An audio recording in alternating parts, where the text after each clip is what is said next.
E aí pessoal do Você Mais Rico, aqui quem fala é Bruno Perini, criador do canal. E nesse vídeo vamos falar sobre o novo aumento da taxa Selic. Então já era algo esperado pelo mercado, mais um aumento, dessa vez de 1 ponto percentual, dentro das expectativas que o grosso dos participantes do mercado tinha. Já era meio que dado esse aumento de 1 ponto percentual, levando a Selic de 11,75 para o patamar de 12,75. E antes de entrar nas consequências disso e explicar por que esse aumento está acontecendo, eu quero lembrar aqueles que me seguem e acompanham aqui no canal, que no dia 9 de maio, agora na próxima segunda, serão abertas por apenas 24 horas as inscrições para a 17ª turma do Viver de Renda. Meu curso de Educação Financeira que tem o objetivo de pegar aquela pessoa completamente leiga no mercado, você não precisa ter nenhuma base pré-curso, e fazer com que essa pessoa que muitas vezes nem entende o que é o dinheiro, como que funciona a inflação, quais são os investimentos disponíveis tanto no mercado nacional quanto no exterior, possa proteger e aumentar o seu patrimônio ao longo do tempo, investindo em diversos ativos, em diferentes moedas, em diferentes países, entendendo aquilo que está acontecendo na economia e como esses movimentos macroeconômicos vão afetar o portfólio dela para que ela possa se comportar da melhor maneira possível, conseguindo aquilo que eu julgo que é o grande objetivo de todo investidor: proteger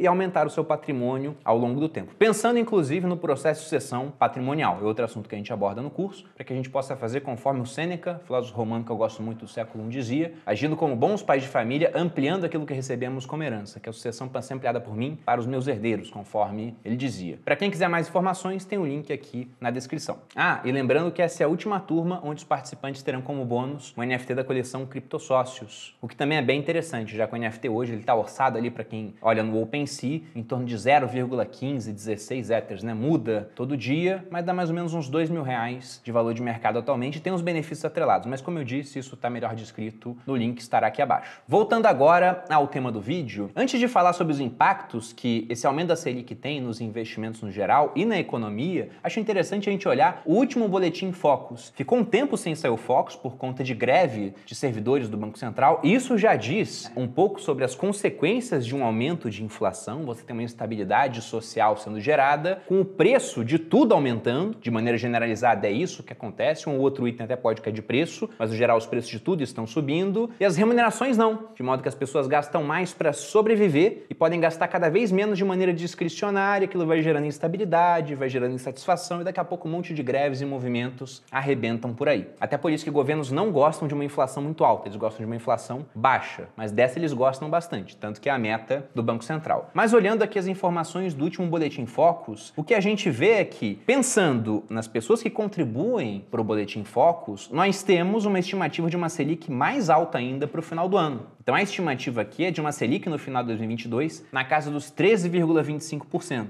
E já olhando o ano de 2023, tudo bem que está tão distante, né, para fazer previsões que fatalmente isso aqui estará errado, que a gente vê uma Selic na casa dos 9,25%. E não vamos nos ater tanto aos valores, principalmente 2023, porque é muito difícil isso estar certo, mas ao movimento em si. Então o que a gente espera é que a Selic suba, e pelo que a gente vê para 2022, suba até um pouquinho mais do que já subiu, depois se mantenha de certa forma estabilizada, para depois no final do ano ela começar a cair. Talvez em 2022 ou talvez começo de 2023, mas no geral o que se espera para 2023 já é uma queda da Selic. E por que isso vai ter condições de acontecer caso a inflação siga mais ou menos o que o pessoal do Focus está colocando aqui? Porque a expectativa para esse ano, o que eu acho difícil de acontecer, mas ainda é expectativa, é de uma inflação fechando em 7,89. Só que isso aqui está sendo revisto para cima já há 16 semanas consecutivas. Então veja que ele está aumentando e pode aumentar ainda mais. A inflação atualmente está em 11,3% e com muita coisa que não depende aqui do Brasil, né? É China fechando por conta de surto de Covid, é guerra entre Rússia e Ucrânia afetando o preço de commodities energéticas e agrícolas, mais outras coisas que podem acontecer. Tem eleição esse ano que pode mexer bastante com o dólar. Tem aumento de juros no mercado americano que também mexe com o dólar, e no final das contas o dólar acaba mexendo com a expectativa de inflação que nós temos aqui no Brasil também. Então tem muita água para rolar ainda debaixo dessa ponte. Mas de toda forma, o que se espera é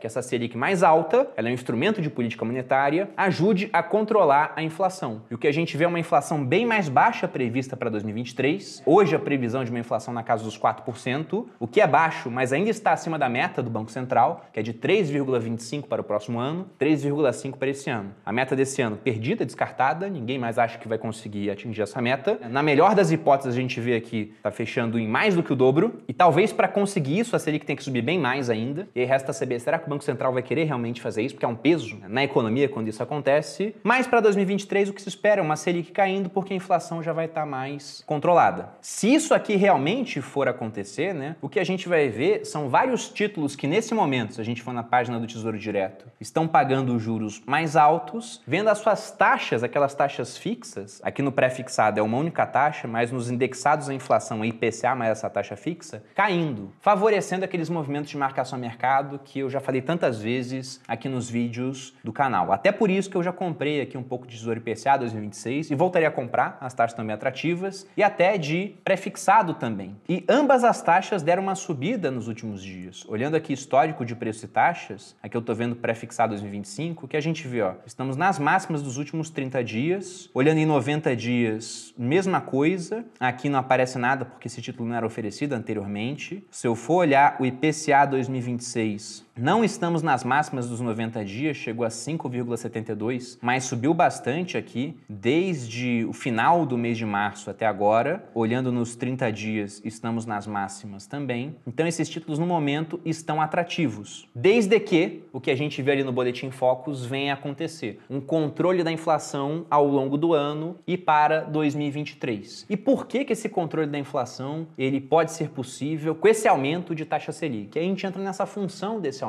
A taxa Selic é um instrumento utilizado pelo Banco Central para fazer política monetária. Então, quando a inflação começa a fugir muito daquela meta que eles têm de uma pequena inflação, né, de uma pequena desvalorização do seu dinheiro ao longo do tempo, porque na visão deles isso vai estimular o consumo. Você pensa, nossa, o dinheiro vai valer menos, eu vou querer consumir mais agora. E também auxilia os endividados. E o principal endividado que nós temos é o próprio país, com uma dívida PIB aí na casa dos 80%. Então, ter um pouco de inflação é sempre interessante, desde que a inflação não fique muito alta, porque aí já passa a ter consequências sociais, inclusive afetando sempre aqueles que têm menos, né, os mais pobres, que se veem mais prejudicados pela subida generalizada dos preços, enquanto quem tem dinheiro até é prejudicado, mas o preço dos seus ativos também costuma subir, dos seus imóveis, dos bens que a pessoa carrega, até das suas ações de empresas, porque afinal de contas várias empresas da bolsa têm o chamado pricing power, poder de remarcação de preços, e acabam subindo ao longo do tempo. Então, para evitar essa instabilidade social, o que acontece é que o Banco Central vai subindo a taxa Selic. E no momento que ele faz isso, nós temos algumas consequências. Pensando, por exemplo, nos consumidores. Muita gente aqui no Brasil gosta de pegar crédito para consumir mais. Na hora que a taxa Selic sobe, isso afeta as taxas de toda a economia, as taxas para se conceder crédito também ficam mais altas. Nesse momento as pessoas passam a pensar duas vezes. Se a taxa é baixinha, todo mundo quer se endividar. Se a taxa é mais alta, o pessoal vê, nossa, é melhor eu segurar esse desejo de consumo que eu tenho mais para frente. Se as pessoas consomem menos, isso vai afetar também as empresas. Vendo que essa demanda ela está arrefecendo, há menos demanda, elas passam a pensar duas vezes antes de produzir, de contratar mais. Inclusive o dinheiro que elas têm em caixa, que seria destinado para aumentar a produção, com juros mais altos, eles começam a ver a questão do custo de oportunidade. Será que é melhor eu produzir mais, pagar uma margem muitas vezes baixa na minha operação, ou deixar esse dinheiro em uma aplicação de renda fixa, até conservadora, com boa liquidez, porque nesse momento eu estou sendo muito bem remunerado para isso. E os investidores também pensam a mesma coisa. Será que vale a pena comprar mais ações, mais fundos imobiliários, se nesse momento eu posso emprestar dinheiro para o governo, ganhando aí 1% ao mês praticamente? Eu mesmo vou colocar um print aqui que eu tirei no começo do dia, antes do aumento da taxa Selic, mostrando uns 800 mil reais que eu tenho parado no Itaú, esperando por oportunidades em leilões de imóveis que eu faço junto com a minha irmã, na verdade dos quais eu participo no final das contas como uma ponta compradora. E esse dinheiro parado ao longo do último mês, ele teve um rendimento de 0,9%.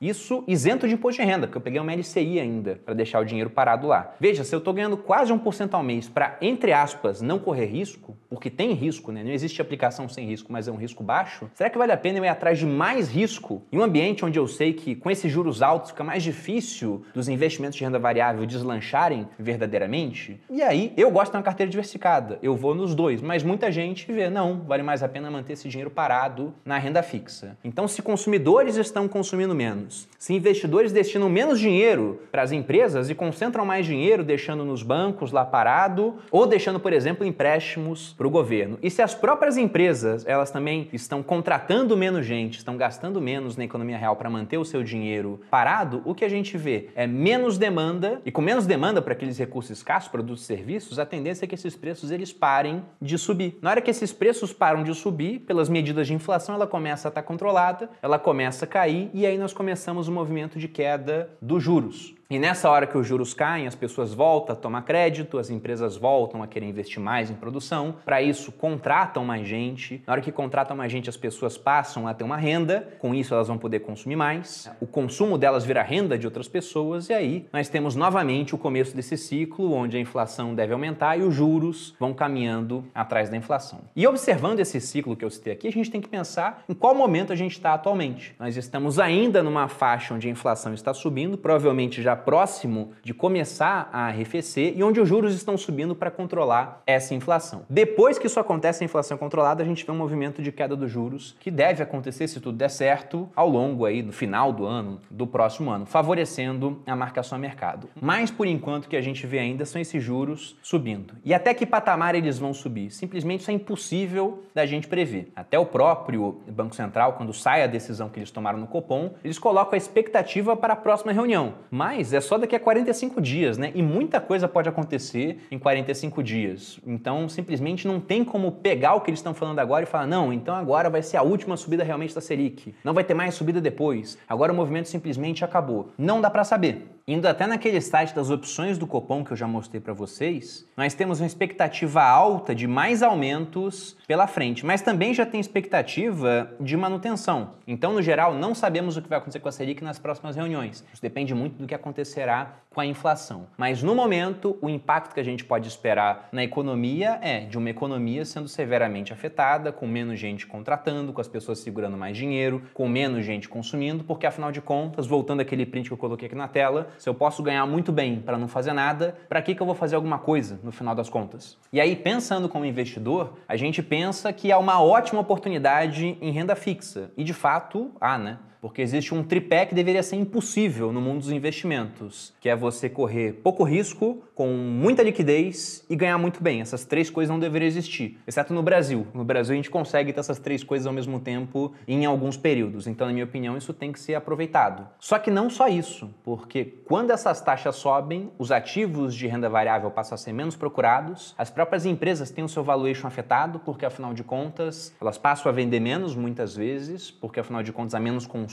E além disso, para um analista que faz lá seus fluxos de caixa descontados, uma empresa, o valor dela está nos seus fluxos de caixa futuros, trazidos a valor presente por uma taxa de desconto. Se essa taxa está mais alta agora, não só por conta de Selic, que é uma taxa de longo prazo, né, mas ela também é um pouco afetada por essa dinâmica de inflação de Selic, mas muito mais por questões estruturais do Brasil. Mas de toda forma, se essa taxa ela aumenta e a empresa vale menos, se for uma empresa estável que tende a perdurar aqui no país, mesmo com todos os problemas que nós temos internamente, é muito melhor você comprar agora ela por preços mais baixos do que comprar por preços mais altos. Então, o que eu tô vendo é um cenário muito bom, onde quer que você queira investir aqui, desde que a gente veja realmente a inflação arrefecendo ao longo do final do ano e principalmente em 2023. Eu mantenho minha carteira diversificada e aproveitando diferentes oportunidades aí, tanto em renda fixa, como já mostrei aqui no canal, quanto também em renda variável, em criptomoedas. Acho que a gente está num cenário muito bom para investir no que quer que seja, pensando nesses vários ativos dos quais eu costumo falar aqui no Você Mais Rico. Inclusive pensando até em ativos dolarizados, porque essa taxa mais alta também favorece a migração de recursos do exterior aqui para o Brasil, já que nós somos um dos poucos países do mundo com taxas de juros positivas e com uma tendência de ficarem mais positivas ainda, pensando que a inflação irá arrefecer. Isso pode mudar se os Estados Unidos começarem a subir muito a taxa de juros deles, o que pode acontecer, muita gente espera subidas bem maiores do que a gente estava prevendo até então para a economia americana, mas no momento eu vou botar aqui na tela um post que eu vi do perfil Economista Visual lá no Instagram. O que a gente vê é que o real nos últimos 12 meses foi uma das poucas moedas que se apreciou contra o dólar, uma subida de quase 10%, enquanto várias outras moedas, inclusive moedas muito valorizadas como o euro, acabaram se desvalorizando. Você tem a libra esterlina caindo quase 10%, o dólar canadense caindo 4% contra o dólar, o iene japonês 16%, o peso chileno 17%, a coroa sueca 14%, destaque aqui para o peso argentino 19%, 30% e a lira turca caindo aí seus 44%, porque enquanto o Brasil está subindo juros para conter a inflação, na Turquia o Banco Central não é independente, o presidente da Turquia tem muita ingerência, lá ele não quer subir juros e deixa a inflação correndo solta no final das contas. Então até para você pegar o seu real e trocar por dólar, eu acho que está no momento bom para começar a investir no exterior.